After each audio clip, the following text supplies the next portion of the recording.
Damai sejahtera Allah yang melampaui segala akal, itulah yang menyertai hati dan pikiran dalam Yesus Kristus Tuhan kita. Amin. Selamat hari Minggu buat kita semuanya. Kita bersukacita atas waktu yang Tuhan berikan dalam kehidupan kita, terlebih dalam penyertaannya di dalam rohnya dan juga di dalam firman-Nya. Firman Tuhan untuk kita di hari Minggu Seksagesima ini diambil dari khotbah di bukit, Matius 5 ayat 38 sampai 48, supaya kita sama-sama mendengarkannya. Demikianlah firman Tuhan. Kamu telah mendengar firman, mata ganti mata dan gigi ganti gigi.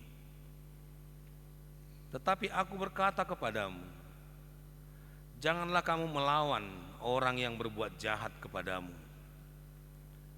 melainkan siapapun yang menampar pipi kananmu, berilah juga kepadanya pipi kirimu. Dan kepada orang yang hendak mengadukan engkau karena mengingini bajumu, serahkanlah juga jubahmu.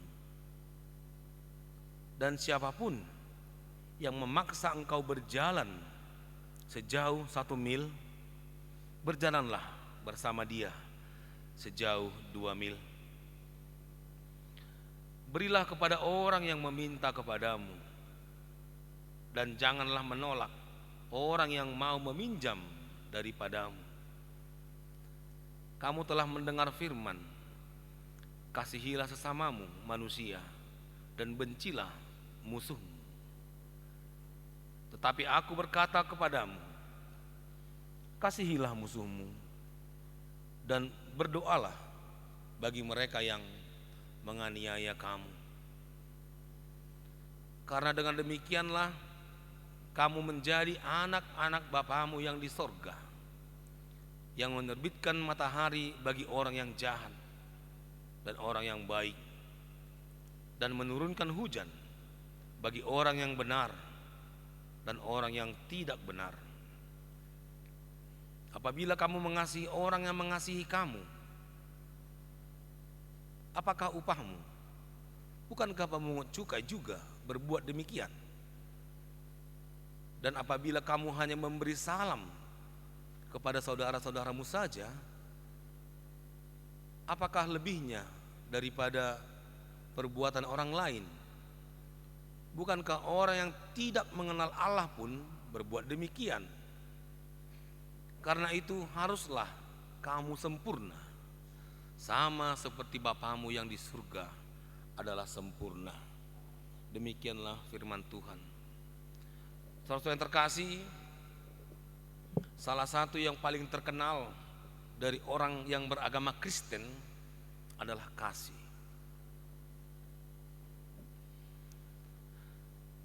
Dan itulah yang menjadi budaya atau kehidupan orang-orang Kristen.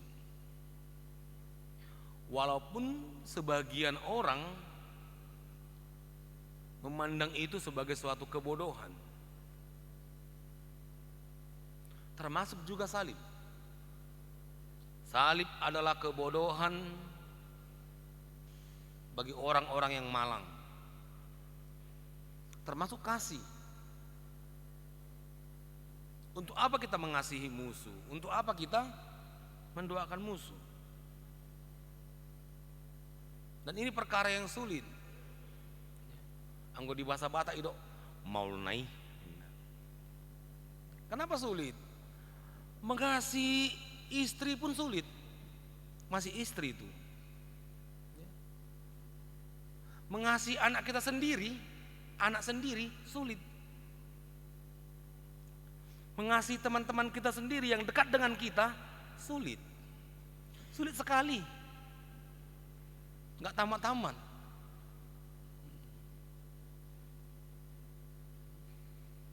Belajar terus. Orang yang paling dekat belum tentu dapat kita kasihi. Orang yang paling dekat dengan kita belum tentu kita mengampuni. Itu masih yang paling dekat. Ini sampai yang paling jauh. Musuh kita kasihi, kita maafkan, dan kita doakan. Wah, ini butuh mental dan spiritual yang tinggi ini. Butuh didikan yang tinggi untuk berbuat seperti ini. Saya juga seorang pendeta tertantang untuk ini. Kenapa? Karena nggak mungkin saya hanya ngomong, kasihilah musuhmu, sementara saya tidak berbuat. Itu namanya tidak menjadi daging. Saya tertantang. Apakah bisa? Ya pertama-tama kita harus mengasihi yang dekat dengan kita dulu. Nggak mungkin lah kita mengasihi orang yang lain yang di sampingmu tidak kau kasihi. Coba dulu, ampuni dosa-dosa istrimu. Coba dulu, ampuni dosa-dosa suamimu. Ampuni dosa-dosa anak-anakmu. Itu dulu paling dekat. Unang padohu. Kalau sudah tamat di situ, mari ke selanjutnya. Ampuni saudara-saudaramu. Kalau sudah tamat di situ, mari selanjutnya ampuni musuhmu. Jadi ada proses yang Tuhan inginkan supaya kita semakin lebih baik, menyadarkan kita akan mengenal diri sendiri, dan untuk meminta kita supaya kita bersukacita dalam hidup ini. Karena orang-orang yang belum bisa mengampuni itu nggak bisa bersukacita. Gimana dia bisa bersukacita? Dia belum mengampuni, dia masih dendam, masih iri hati. Justru kalau dia masih punya musuh, barangkali dia tidak ke gereja. Kenapa? Kalau kita tanya, kenapa nggak ke gereja Amang, Inang? Di situ musuhku Amang. Hah? Jadi kalau musuhnya Inang gereja, Inang nggak ke gereja? Enggak. Kalau di situ musuhku, masih di situ dia, aku nggak ke gereja. Jadi kalau musuhnya Inang di surga, nggak ke surgaku. Bayangkan saja, sampai ke surga pun jadi perkara itu. Kalau nggak bisa mengampuni, kita nggak bisa bahagia, nggak bisa bersukacita. Padahal Yesus inginkan kita bersukacita. Jangan buang waktumu dengan hal-hal yang mampu kita maafkan. Jangan buang waktumu, sukacitamu, hari-harimu yang selalu Tuhan berkati, yang selalu Tuhan berikan matahari, selalu Tuhan berikan hujan. Gak kita syukuri hanya karena masalah hati, hanya karena masalah yang bisa kita lakukan dengan pertolongan Tuhan. Ini yang harus Tuhan sempurnakan dalam hidup kita. Walaupun perkara sulit bagi orang yang mengandalkan pikiran. Tapi kalau kita coba, saya sering tantang itu jemaat, saya sering tantang. Siapa yang masih punya musuh, nanti malam jangan dilihat orang, karena mungkin kalau dilihat orang kan malu kan. Nanti malam orang semua tidur, diam-diam kau berdoa sama Tuhan, jujur aja sama Tuhan. Di antara kau dengan Tuhan, jangan kasih tahu sama orang bahwa kau membenci dia. Doakan dia. Kau doakan Tuhan, dia musuhku, tapi kau doakan. Itu antara kau dengan Tuhan lah. Karena kalau yang lain tahu mungkin kau akan malu. Doakan, maka kamu akan terampuni. Maka kamu akan bisa menerima segala rencana Tuhan dan berkatnya yang luar biasa, dan juga kekuatan dan sukacita yang Tuhan berikan. Karena apa? Karena itu haruslah demikian. Karena haruslah demikian supaya kita menjadi anak-anak Allah. Karena haruslah demikian supaya kita mampu untuk mengisi waktu kita ini dengan hal-hal yang berguna. Karena manusia sudah terikat dengan hukum, ya. Hukum balas membalas. Dan itu adalah hukum yang tertinggi waktu itu. Bagaimana kita untuk membuat hukum, yaitu mata ganti mata. Gigi ganti gigi. Itu yang tertinggi di dalam hukum Yahudi. Tetapi itu tidak membuat orang bersuka cita. Karena kalau yang satu berbuat kejahat, yang satu membalas dengan kejahatan, berarti ada dua orang jahat, bertambah jumlah orang jahat. Tugas orang-orang Kristen adalah mengampuni. Jadi kalau yang menghukum siapa? Menghukum itu Tuhan.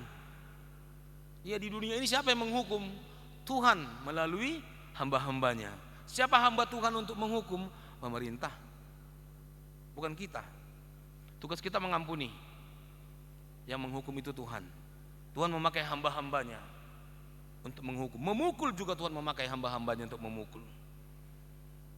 Oleh karena itu, bagaimana kita mampu untuk melakukan bagian kita sebagai orang-orang yang percaya, sebagai orang-orang yang membawa rencana Tuhan, sebagai anak-anak Allah yang di surga yang sempurna, dan kita haruslah sempurna. Ya, jadi ini standar yang tinggi diminta untuk kita. Makanya saya sering bilang sama anak-anak kita yang belajar, saya bilang, kalau kalian sebenarnya haruslah orang-orang yang unggul, saya bilang. Kenapa unggul? Karena kalian orang Kristen. Orang Kristen itu standarnya tinggi. Dalam kehidupan, dalam mental, dalam spiritual, tinggi banget. Sempurna. Bayangkan, saya sempurna. Jadi kita dididik menjadi orang yang sempurna. Terus saya katakan kepada anak-anak kita ini, kalian sudah Kristen, Batak lagi, saya bilang. Ya kan begitu, Huria Kristen, Batak, udah Kristen, Batak lagi, wah luar biasa. Siapa yang menandingi orang Batak kalau masalah daya tahan, masalah hajugul nanti, jugul doh lak Batakon, iya doh jugul doh, udah hujan datang ke gereja, kan gitu, itulah jugulnya. Ngaro udan, alero pertangyangan, kan jugul itu. Ya, udah ngantuk berdoa. Kalau orang yang nggak jugul nggak bisa. Udah ngantuk tidur aja. Tapi kalau orang yang jugul, ngantuk pun dia berdoa. Itu yang jugul namanya. Ya saya dokon jugul hanamu, tangiang, tekun. Itulah orang Kristen, orang Batak. Jadi orang yang tekun, diajari dengan kasih, wah luar biasa. Itu orang yang unggul. Semua orang menginginkan keunggulan. Dan Tuhan juga menginginkan supaya kita menjadi orang-orang yang unggul, yang mampu membawa kehendak Bapa di dalam kehidupan kita masing-masing. Banyak contoh orang-orang yang belajar dari firman Tuhan, orang-orang yang mau dididik Tuhan menjadi orang-orang yang unggul dan membawa berkat di dalam kehidupannya. Jadi kita tidak bisa dua pikiran, nggak bisa. Harus satu, mengampuni, itu saja. Karena kalau kita buat nanti komanya, nggak bisa juga. Kamu harus mengampuni musuhmu. Nggak bisa lah, Amang, kan kita masih manusia, Mang. Nggak bisa lagi tuh kalau begitu. Harus satu, mengampuni, titik. Tidak ada masih daging, masih manusia, masih lemah. Ya, makanya minta kekuatan daripada Tuhan.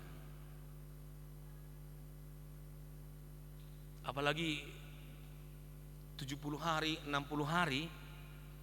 Sekarang minggu Seksagesima, 60 hari sebelum kemenangan. Jadi 60 hari sebelum kemenangan. Artinya kita sudah menang sebenarnya. Di pesta Paskah kita menang, mengalahkan dosa, mengalahkan kematian, mengalahkan iblis. Itu di pesta Paskah yang akan kita rayakan nanti. 60 hari ini kita disuruh untuk bertahan dalam kemenangan. Berdiri teguh, hot mahamu jongjong atong di bagasan holong di debata. Apakah Anda bisa bertahan 60 hari loh, 60 hari. Saudara-saudara kita bentar lagi memasuki bulan suci, 30 hari mereka bertahan. 30 hari ya? 30 hari. Kita disuruh 60 hari, 2 kali lipat loh. 60 hari Anda bertahan untuk menahan emosi. 60 hari Anda bertahan untuk mengampuni. 60 hari tahankan dulu dirimu, jangan membalas. Buktikan. 60 hari Anda disuruh untuk merasakan kekuatan dan sukacita Tuhan. Bedakan orang yang hidup dalam iri hati, dengki, dendam dengan orang yang hidup dalam pengampunan. Lihat wajahnya, mana yang lebih cerah? Mana bisa orang yang dendam cerah? Nggak bisa. Dia akan apalagi jumpa dengan orangnya, makin aturannya udah muram makin muram, kan begitu. Tapi kalau orang yang penuh dengan pengampunan, siapapun dia jumpai, dia tetap bisa ceria, dia tetap bisa bersukacita.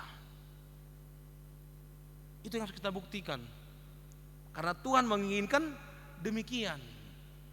Walaupun itu sebuah perkara yang sulit tadi dikatakan di dalam kehidupan kita. Mari kita mulai dari diri kita sendiri, yang paling dekat denganmu. Karena itu masih paling dekat. Kalau orang yang paling dekat denganmu saja belum bisa kau maafkan, apalagi orang yang paling jauh. Orang-orang yang lain juga berbuat demikian katanya. Kalau hanya engkau, apa tadi dikatakan? Kalau hanya engkau berbuat baik kepada orang-orang yang dekat denganmu, katanya, sama saja dengan orang-orang lain juga demikian melakukan hal yang demikian. Apabila kamu mengasihi orang yang mengasihi kamu, apakah upahmu? Bukankah pemungut cukai juga berbuat demikian? Jadi bagaimana kita bisa mengembangkan diri kita dalam kasih Tuhan, supaya kita mampu untuk menjaga hati kita. Saya pernah menonton sebuah film, judulnya The Best of the Best of the Best. Wah, saya bingung, apa sih ini? Gitu. Artinya yang terbaik dari yang terbaik dari yang terbaik. Itulah kita. Kita adalah orang-orang yang terbaik yang dipilih Tuhan dari yang terbaik dari yang terbaik. Supaya kita dipakai sebagai alatnya untuk menyampaikan kasih-Nya itu. Supaya kita penuh kasih seperti Allah adalah kasih. Supaya kita sempurna sama seperti Bapa yang sempurna, yang membuat kehendaknya terbaik untuk semua manusia. Siapa yang tidak ingin unggul ya? Semua pasti ingin unggul. Anak-anak kita juga kita ingin mereka unggul. Makanya gereja buat sekolah minggu. Dari kecil sudah diajari mengampuni. Ampuni nak, jangan balas orang yang jahat kepadamu. Walaupun saya agak ragu. Buat saya ragu. Kami khotbah demikian di sekolah minggu, apakah orang tuanya mengajar demikian atau berlawanan? Nanti guru sekolah minggu mengajarkan, nah anak jangan balas kejahatan ya, berbuat yang baik. Itu khotbah sekolah minggu. Sampai di rumah anaknya nangis.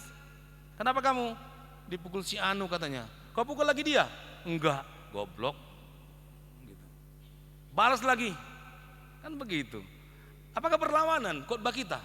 Khotbah kami di gereja itu, jangan balas kejahatan. Apakah di rumah kalian juga mengatakan demikian atau berlawanan? Karena haruslah demikian. Karena haruslah demikian supaya orang-orang mengenal Bapamu yang di surga. Oleh karena itu, saudara yang terkasih, bagaimana kasih itu diuji? Bagaimana kita diuji saat ini? Kita harus tahan uji. Kita harus lulus dari ujian. Karena ujian itu setiap hari. Setiap hari dalam hidup kita. Sama seperti Yesus diuji oleh iblis. Diuji oleh musuh-musuhnya. Tapi dia tahan uji. Mari kita buktikan. Salibkan dia. Bayangkan saja saya salibkan dia gitu. Dia disalibkan. Tapi apa kata Yesus? Ya Bapa, ampunilah mereka karena mereka tidak tahu teruji. Oleh karena itu Yesus menjadi Tuhan kita, menjadi teladan kita untuk menghilangkan yang buruk dalam kehidupan, untuk menghilangkan perbuatan-perbuatan daging dalam daging, karena itu tidak baik. Kalau kita dendam, kalau kita sakit hati, kalau kita iri dengki, kalau kita membalas, korban yang pertama adalah dirimu sendiri. Jadi sebelum kita membalas, kita sudah menjadi korban yang pertama dalam diri kita sendiri. Jadi siapa yang masih dendam, kamu adalah korban yang pertama. Merugikan untukmu, merugikan untuk rohanimu, dan merugikan untuk jasmanimu. Tetapi kalau kita mampu untuk melakukan kehendak Tuhan, untuk mengampuni, maka kita akan mendapatkan kekuatan dan sukacita. Dan kita semakin lebih dewasa, semakin lebih dewasa, lebih unggul menjadi anak-anak Bapa yang di surga. Karena penghakiman bukanlah milik kita. Kalau kita menghakimi nggak adil. Tapi kalau Tuhan pasti adil. Kalau kita menghakimi mungkin dengan kepentingan kita sendiri. Kalau Tuhan dengan kepentingan kita semua, Dia menghakimi. Kepadakulah pembalasan, akulah yang menghakimi, kata Tuhan. Jadi tugas kita apa? Mengampuni. Tugas kita apa? Mendoakan. Soal penghakiman serahkan kepada Tuhan. Dia lebih tahu untuk menghakimi, supaya kita mampu untuk menghadapi tantangan, hambatan, kegelisahan, kekhawatiran, kerusakan yang dibuat oleh iblis di dalam hati kita. Semoga kita dikuatkan Minggu Seksagesima 60 hari sebelum Paskah. Semoga nanti semuanya bisa menang. Di hari Paskah kita bergembira karena Yesus telah mengalahkan kematian, kejahatan, dosa, iri dengki, sudah dikalahkan Yesus. Kita disuruh untuk meneladani Dia, memenangkan perkara itu, dan ikut bersama-sama dalam kemenangan, kekuatan, kuasa, kebangkitan Yesus dalam hidup kita. Tuhan memberkati. Amin. Kita berdoa. Ya Allah Bapa kami yang di surga, terima kasih Tuhan dalam pengajaran-Mu dalam hidup kami. Engkau menginginkan kami sempurna, sama seperti Bapa sempurna. Terima kasih Tuhan atas pengajaran-Mu. Biarlah kami mau belajar dari Yesus Kristus